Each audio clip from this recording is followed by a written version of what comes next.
What's up, everybody? Welcome back to the set of The Business Temple. Let's go. Let's go. As you know, it's a very, very special episode because we are live here in New York. This is your co-host, Super Alex. And your co-host Super Ray here live in New York, like Alex just said. Oh man, I can't tell you how happy I am to be live with my boy Alex Pedron, who has just recently moved to New York City. If you didn't catch last episode, we went right into that. We explained the whole situation, how he moved from the Philippines to California to New York, and now guess who's here? Mr. Super Alex Pedron himself. So, Alex. Oh my gosh, it's been what a journey it has been, but what we're really looking forward to right now is giving you better content, better energy to start your weekend right, because you know how it is. Keep it locked. Make sure you smash that like button, notification, subscribe to our YouTube, because we are here every single Saturday, 12 p.m. EST. We're no longer talking about the 9 a.m. or anything like that. Just sticking to one time now, 12 p.m. EST, always live every Saturday. So yeah, and if you want to look at some of our older stuff, you can go ahead and click on the live button on YouTube and find stuff there. Or you can check out our Clubhouse where we have our earlier episodes all archived in there as well. But as Alex said, Super Alex said, we're going to start making sure that we produce more content for you guys. Make sure that we have short form content as well as long form content in videos for you to view. So thank you all for joining. Stay with us. Stay humble, stay live, stay here with us at the Business Temple, because we got a lot to talk about, a lot to say, and let's kick things off. I'm gonna play him in. Play him in, brother. We got a very, very interesting topic for all of you. We made sure that this topic is something that's exciting, something that will really set the tone for this live and all lives moving forward. So the topic that we're going to be talking about today is about breaking traditions as an entrepreneur. So there's a lot to talk about in that regard. We want to talk to you about how you can break the rules when it comes to marketing, sales, pros and cons of being a maverick entrepreneur. And we also want to give a little bit of insight on maverick leadership as well. Does it work?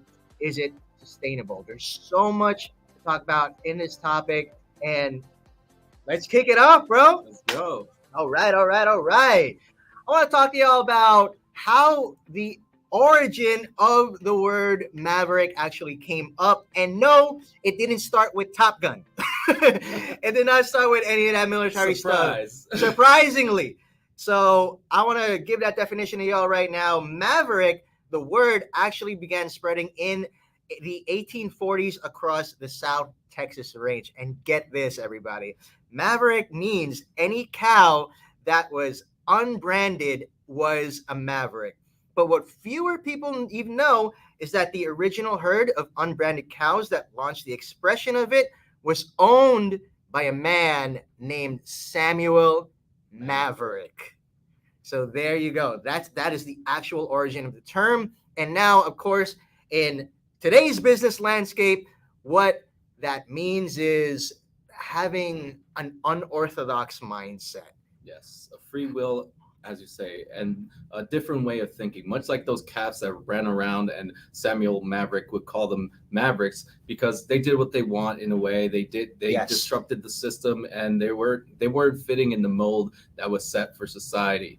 And yeah, it's just a very fitting definition of it, and no wonder is used today and popularized today as being someone that's more free thinking, that's more self-assured, and it's not willing to just go with the flow, but to look at things differently and not just think within the confines of a box. So exactly. I think this is a great topic for entrepreneurs, and it's a great topic for everybody to understand, because there's two approaches to I feel like there's several approaches, but mostly two approaches to entrepreneurship. Either you could do the solopreneur, you could just kick things into high gear, make sure that you control the controllables, be that maverick, be the disruptor, or you can start thinking more strategically, think of how you can bring people in and basically grow as you can. But let's go and jump into it. I think we can talk more about mavericks and and give examples. So Yeah, definitely. So my thing about being a maverick entrepreneur is, and I just want to, lay this out clear. A good buzzword that's been out right now in place of maverick, and you mentioned it before, it's a disruptor, mhm, which pretty much is a maverick. You, in order to be a maverick, you got to disrupt the market out there. You got to disrupt the structure and everything. And I have a lot of personal experiences that I would like to share in this episode, actually, because I used to brand myself as a maverick entrepreneur before being a disruptor was even cool. You know what I mean? And it's just something that I have learned so much from, and I can draw so much insight from that experience, which I would like to share today. Like I said earlier in the episode, we want to talk about being a maverick in marketing, in sales. I know you got the marketing side, I got the sales side, and of course, we both got y'all on the leadership side as well, because that's very important for entrepreneurs. But my thing is, let's why don't we define what a maverick is first in today's landscape? We talked about it a little bit yeah, earlier. I would say someone that, when you break it down, what a maverick truly is someone that looks at something and says it could be done differently. So, or looks at Mhm. something that, let's say, for example, has been around for many years but doesn't work quite right. People all around you complain about this product or service or whatever it may be, and you have an idea in your head and you're thinking, "Hey, I can do this better. I can do this in better, faster, cheaper, and more convenient." Because ultimately, it's all about your customers, and if your customers aren't happy, that presents an opportunity, and that's what Mavericks tend to see. They see that open door of opportunity when there is turmoil in the market, or when there's Especially if yeah. there's turmoil in the market. Mhm. That's what makes Mavericks special, because in the face of adversity, they pivot. Yeah. You know what I mean? So, one company in particular that I think everyone knows who they are, it's Zoom. So, you Mhm. know how COVID, the pandemic hit, and all of that. So, Zoom suddenly became the number one platform in the world when it comes to video conferencing et al. Yeah, because when you think about it, Skype was the de facto video conferencing uh, platform. Everybody knew about Skype. I knew about Skype when the Mm-hmm. internet first kind of started out. But the thing is, Skype had this reputation of being the worst of the worst, and they Yeah. never felt a need to improve their product because they knew they were the only product in the market. But lo and behold, a company like Zoom came in, saw that opportunity, saw that it Boom. didn't work very well, that this platform wasn't right for the opportunity, but they were right and in place at the right place, the right time. So when people started looking for a better platform, now Zoom for like even Skype for the millennials was now synonymous with freezing and Yes. breaking down every time it was disrupted. It was terrible. And Zoom comes along. It was a easy, simplistic. It had a lower bandwidth, so the calls did not drop as frequently, and you can use it with a less internet power, or with computers that actually weren't up to date or the highest specs. They actually rebranded because of this. Skype became Teams, and Yes. Teams is now a reskin of Skype. Exactly. It still has the same issues, but uh, It still has the same issues. We're really but, bogging down on Skype right now. but it's so crazy because even, I mean, if you, of course, everybody remembers how that just kind of, nobody heard of Zoom and then it just kind of exploded, and Yeah. its stock went from like $30 to like $300 at its peak. It was insane. It's And crazy. when you think of that type of exponential growth, and you think of yourself, let's say I'm a maverick, it's right there. It's right there for the taking. There are opportunities like that happen all the freaking time. There, even when you think of business people like who I'm thinking about, Who are you thinking about? Mark Zuckerberg, Steve Jobs. Ray Dalio. That's what I'm thinking about. Ah. He came into the market when there was a gap between the communications of international businesses and in Really? America, in order to connect the money that was moving from, let's, international seas and coming here. He actually created Bridgewater, which is why he named his financial company that, because now he made it simpler for business people from other countries to do business here in the states and make investments. So that's the type of disruption we're talking about. That's the type of mavericks we want to discuss and talk Yes. about. And not only is it disrupted, but it's also being about a trendsetter too. Yeah. Because going back to Zoom, once that launched, a lot of companies followed suit. Google Meet, MS Teams, all of that followed suit. And it's just crazy how that works, because in the face of the craziest thing that could possibly happen in the world a couple years ago, a company boomed.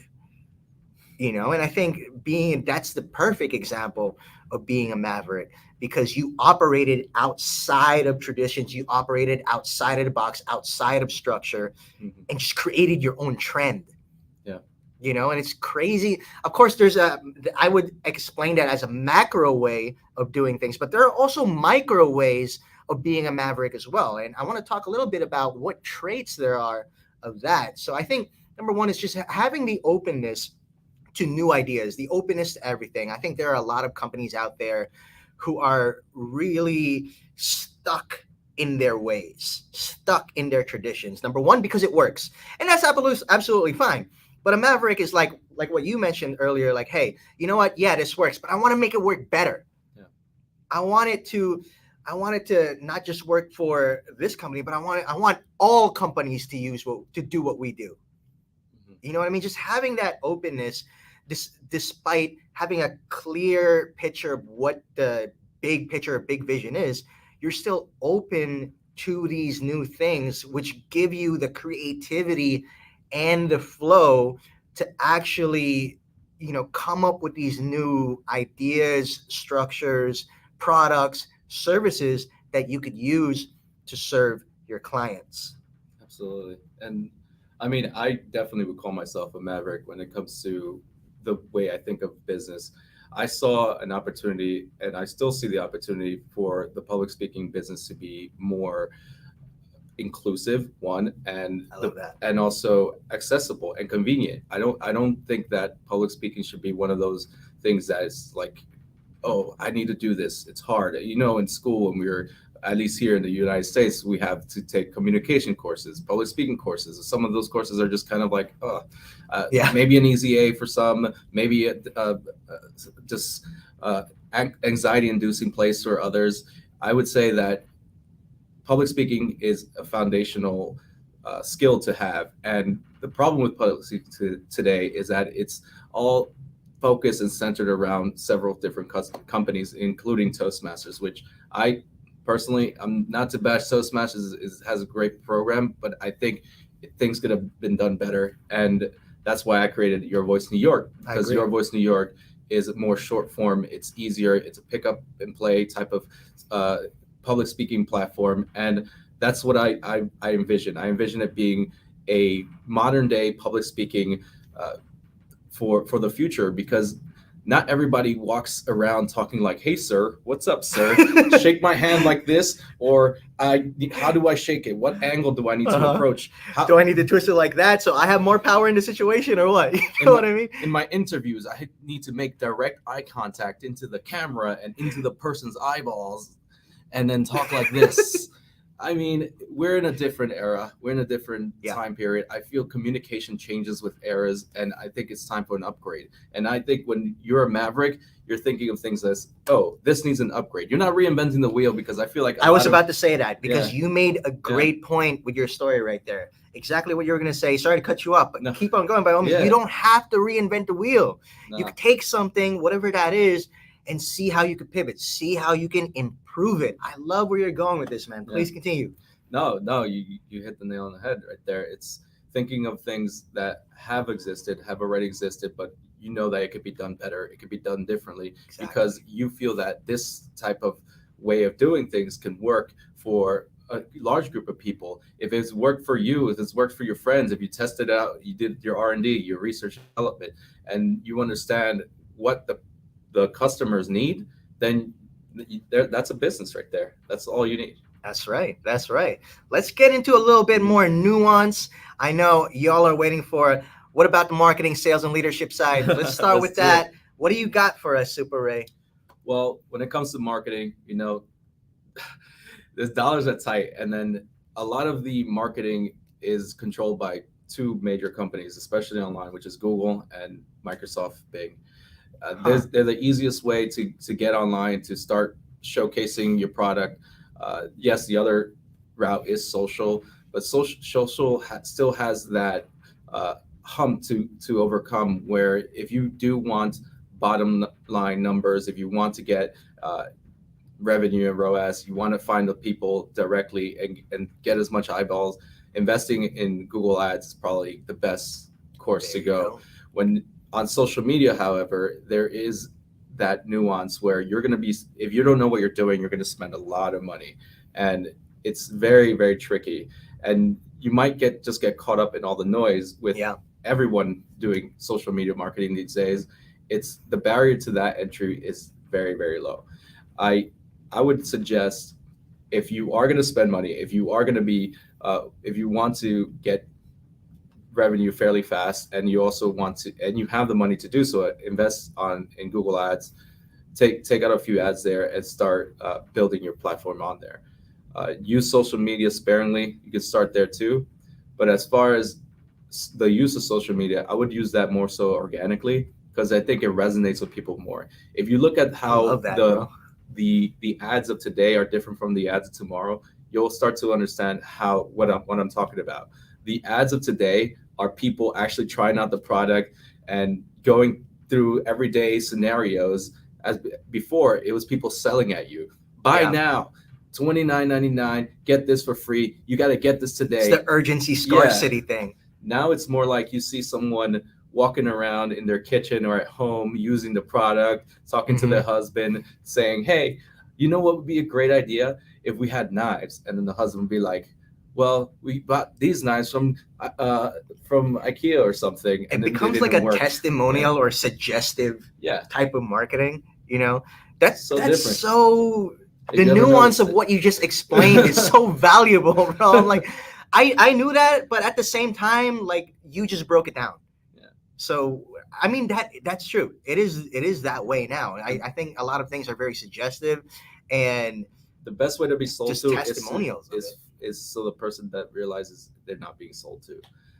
So you see when you're scrolling and you see like it meshes with your friends' feeds as you scroll, and you'll suddenly realize you're being sold some knives, or being sold some, yeah, kitchen utensils, or a program or something. That's sneaky, Yeah, it's very but sneaky. that's just the way it works now. And Mhm. I think it's very important that entrepreneurs keep that in mind because as what we're about, we chose marketing and sales for a reason. These are two of the most important things to really focus on, especially if you're a startup I entrepreneur. got another one too. Bring it, Oh man. man. So another great company that really disrupted the flow of how things are done and things are sold is Dollar Shave Club. Dollar Shave Really? Club did this commercial where it was a commercial in their warehouse that cost them less than $20 or $100 to do or to produce in total, and it was just him going through the warehouse, walking around, and just talking about Dollar Shave Club and how it's better than the other razors, What? how much better the quality is, and it's just him going through these scenarios, and people were really receptive to this kind of messaging and commercial. And then Wow. ever since that commercial came out, a lot of other commercials kind of follow suit and try to imitate that similar style. They became a trendsetter, man. But they did indeed become a huge trendsetter when they released that commercial, and their sales skyrocketed, and they're still around today. But as you can see, Razor has been around forever. I Yeah. mean, razors are owned by, well, Johnson & Johnson, the big company, and also like they've been around forever. How do you disrupt a company this large? Well, Dollar Shave Club did it. In some ways, being a maverick kind of feels like being an underdog as well. Mhm. And the funny thing about that is that everybody loves an underdog story. You know what I mean? If you want to brand yourself as a maverick entrepreneur, it's going to be one heck of a ride. And it's so funny that you would really relate sales into all the marketing stuff. Well, it actually goes hand in hand anyway, because I want to talk to you guys a little bit about the sales side of being a maverick entrepreneur as well. And one of the most important things in what I've learned in my maverick entrepreneurial journey is that when I do sales, I don't focus on the decision maker. a lot of companies and leaders out there will tell you, you know what, get in touch with the decision maker, get in touch with the decision maker. For me, that's not how I did it. What I actually did from personal experience is I want to know who the gatekeeper is. I want to know who your secretary is. I want to know who your assistant is. I want to know who the receptionist is, because those three people, they know everybody in the company, and they love, and everybody in the company loves them. I feel like they're one of the most important people in the company, and if I'm able to please those gatekeepers, I know that gatekeeper will give me access to everything that I need in that company. And it's so important that I did that, because when I started out as an entrepreneur 7, 8 years ago, nobody knew who the heck I was. Like, who is this person? I had no website, no personal email. I had a Facebook page to work with, but I did a lot of guerrilla marketing.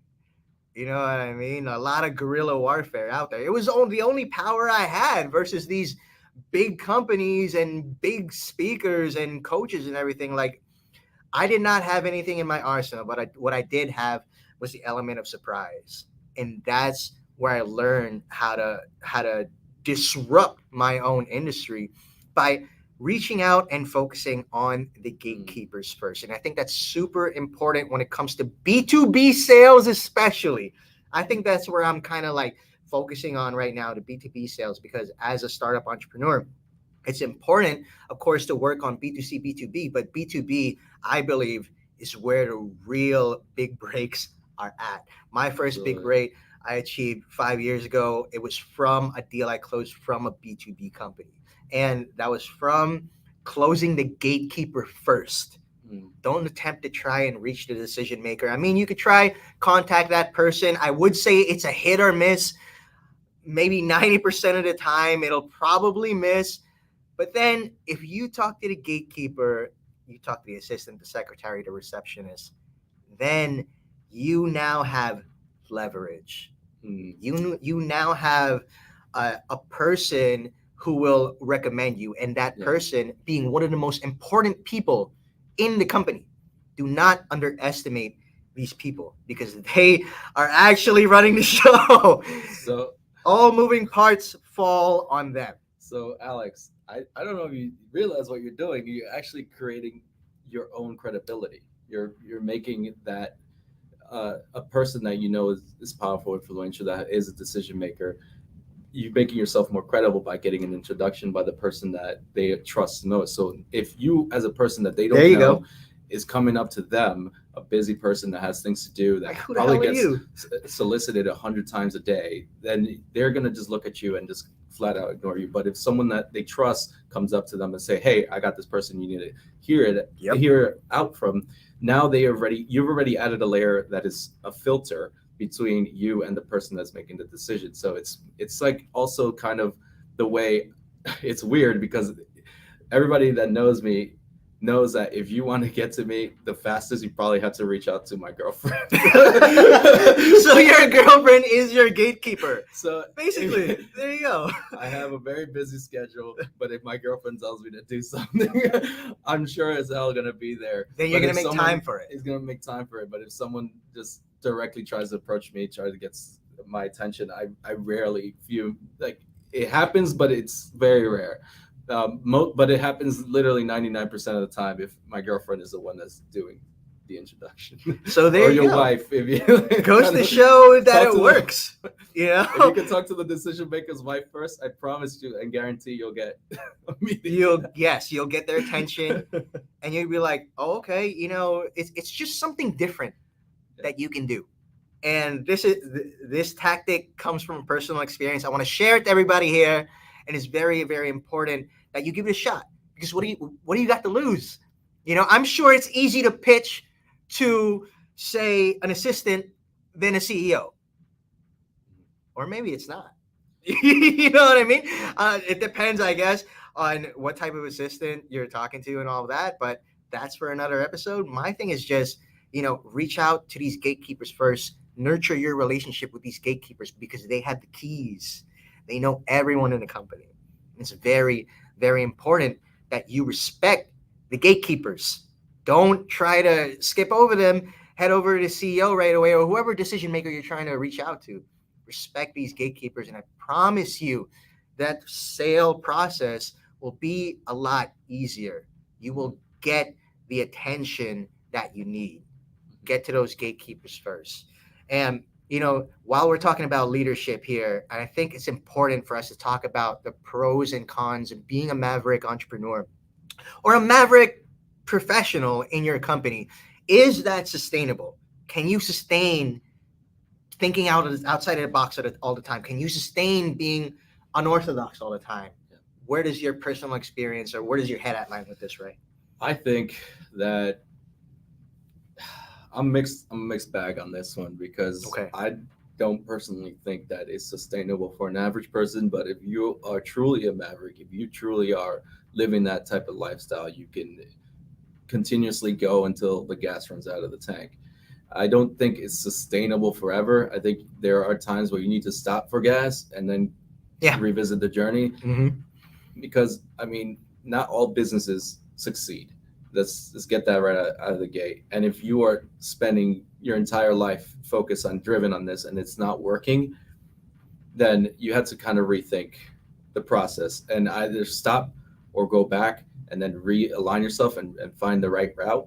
Because there is a point where you can just be headstrong, go through the walls and go through every single obstacle and just bash and just keep going. But you're wearing yourself down, you're tearing yourself down. And do you even know if you're going the right way? So that's the only thing that if you're a maverick, not having blinders up and just focusing and being very narrow Tunnel focus vision. and having tunnel vision, and where you're going to go. It's also making sure that you're looking around and doing it in a strategic way. So as far as sustainability, eh, uh, I'm, I'm I'm a mixed bag on that one. As far as an analogy that I somehow came up with what you're talking about is, imagine you're driving in a highway going full speed, and the nuances and everything else that you have to be paying attention to, but you're not because you're trying to be a maverick, trend setting, disrupting out there, are the lampposts in the highway. So you're just going full speed without noticing everything else in your peripherals, and that can actually be dangerous because it is part of a maverick trait to be so willing and open to taking risk. And I would give, going back to the question, I would give that a hard no. Being a maverick is not sustainable. I would say it's a phase in entrepreneurship, that a phase or a path in entrepreneurship that you can go through, and that will give you in the edge, especially in the beginning, because you're trying to be original out there, you're trying to disrupt out there, and that's great. But as your company gets bigger, I feel like it's so hard to become a maverick because it's just not everyone has that mindset. I would say a lot of solopreneurs have that mindset, and they particularly like it because there's no structure, or they create their own structure. But if you're working with a bigger company or your company has gotten bigger, you need that structure to be sustainable. I agree. And if you always have a mindset of working outside of structure, then it's going to be difficult for you to grow your company. Not only that, I feel like it's so hard to work with teams as well. Like when I first hired my first three people in my company, I had a difficult time working with them because I was just so used to working on my own. I had my own mindset, my own ways of doing things, and it was so hard for me to relinquish control. Because if you're a maverick, you got control on everything, and in fact, you're creating the type of control that you want. And it's so hard to be a team player when it comes to that, and that's from my personal experience. Mhm. And so, And I mean, to Go. give a relatable, I see it too. I'm do? actually going to lean more towards the no. I am definitely on along the lines. You think like a person like Elon Musk, Yeah. he considered probably one of the greatest mavericks. He's reinvented space travel and it was really a pioneer in like cars, Tesla, the Boring Company, in building tunnels under LA to avoid traffic. I mean, if you think this guy is the definition of it, but come like 2 years ago, 3 years ago, um, Elon Musk actually sat on the board of OpenAI as ChatGPT, the application that we use pretty much for everything nowadays. He told the people that he worked with, since they didn't want to follow his direction, that this company would never make it. Like, this company, what you're doing is wrong, and then you guys aren't doing it correctly. Lo and behold, when ChatGPT came out, it was one of the biggest companies. OpenAI was one of the biggest companies, very much in the forefront. Got bought out by Microsoft, and Elon Musk actually had the Underdogs, opportunity to buy out that company, but he didn't, because he couldn't work well with the people that were in that company. And the decisions that were being made were his own, and they weren't applying the decisions that Elon Musk wanted to apply. And it look how it became one of the greatest company. And I'm sure Elon Musk is kicking himself in the face right now, on the head, for not wanting to participate and being more inclusive and part of a team. Yeah, Part of a team. That goes to say that being a maverick, consider it as part of your tool set. Consider it as part of your toolbox. It's I think being an entrepreneur is all about pivoting. It's all about evolving. It's all about adapting, adjusting whenever you need to. And it's hard by definition of maverick. If you get stuck as a maverick, that's not being a maverick. You know what I mean? No. Like, it's so cognitive dissonance right now. Yeah. But we hope you've learned so much from this episode. We're just so happy to be able to do this live. I'm almost at a loss for words right now. It's just I love you, man. Like, oh my God, we're here. Expect a lot more energy, a lot more episodes. There's a lot more surprises, great things coming up for the show. And one last quote that I want to leave y'all with when it comes to being a maverick entrepreneur is that it's better to ask for forgiveness than for permission. So go out there this weekend, break the rules, have fun, get it on. Let's go, baby. We'll see you next week. Peace. Peace.